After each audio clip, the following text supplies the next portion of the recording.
Well, we all have a list of New Year's resolutions, but how can we make sure we stick to them in 2023?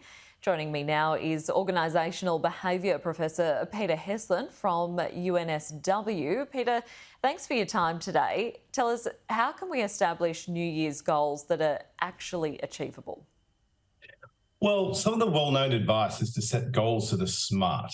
That is specific about what you want to achieve, measurable, achievable, don't get too ambitious, relevant to you, stuff you really care about, and time-bound, by when are you going to get it done? This need not be complicated. For example, if you say, I'm going to do 10 push-ups before breakfast every morning for the rest of the month, that hits all those goals. But if it's about exercise, it's very important to start modestly and slowly build up. Yeah, sometimes we do set the bar a little bit too high. What are the telltale signs that we might have gone a bit overboard? Well, I think good goals will get you up in the morning, but they won't keep you up at night.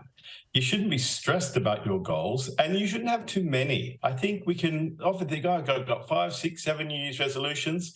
I'd recommend having more like 2 or 3 that you're really serious about, and then say, what infrastructure can I put around those goals to make them truly happen? So one example would be putting behavioural goals, which says, what are the things that I need to do in order to actually achieve that goal? So, for example, if you want to get a new job, of course, you've got to work out the type of job that would be of a good interest to you and a good fit, get help polishing your resume, practice going for interviews, network to relevant people, and maybe set a goal to apply for 3 jobs every week. So these are the behaviours to achieve the outcome of the goal. You might also need a learning goal. If there's some knowledge or skills you need to acquire, you might need to think, what's the best way that I can learn those things? And who can teach me what it is I need to learn? Is it a coach? Is it someone who's already doing what I need to do? And then finally, we'll need sub-goals. If you want to save $100,000, set a goal to first save $20,000, then $50,000, then $100,000. It sounds obvious, but these little sub-goals really help build momentum on the way to the ultimate goal. And many people start off with great intentions at the beginning of the year.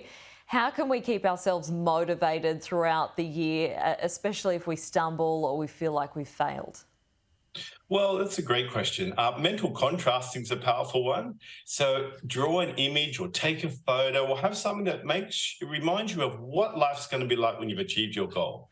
Then take another picture or draw something or write something about your current state. And then mentally toggle between those. In the future, here's what I'll be like. Presently, here's what I'll be like. Here's what I am like. These sort of things really help pump up the motivation. And another one is to do an audit of your self-talk. You may be saying things to yourself like, you know what, I'd love to do this, but I think I'm a bit too old for this. And instead replace it with more affirming comments like, you know what, I've got this. If I work away at it, I can learn to master it. And we can also support others, our family and friends, with their New Year's goals and commitments. What's the best way to go about doing that? Well, a good few things. You can ask them about them and why they're setting them to help them really connect with how it'll help them achieve their values. Express enthusiasm about their ability to achieve it. Optimism. You know what? I think you will actually do that. Perhaps occasionally check in with them. But perhaps the best way to do it is to celebrate even their small achievements. And even better than that, share your goals and share your journeys, your joys, your struggles. When people know that they're not in it alone, that really motivates them to stay on track and achieve their New Year's resolutions. Peter Heslin, thank you so much for the fantastic advice today. My pleasure. Thank you.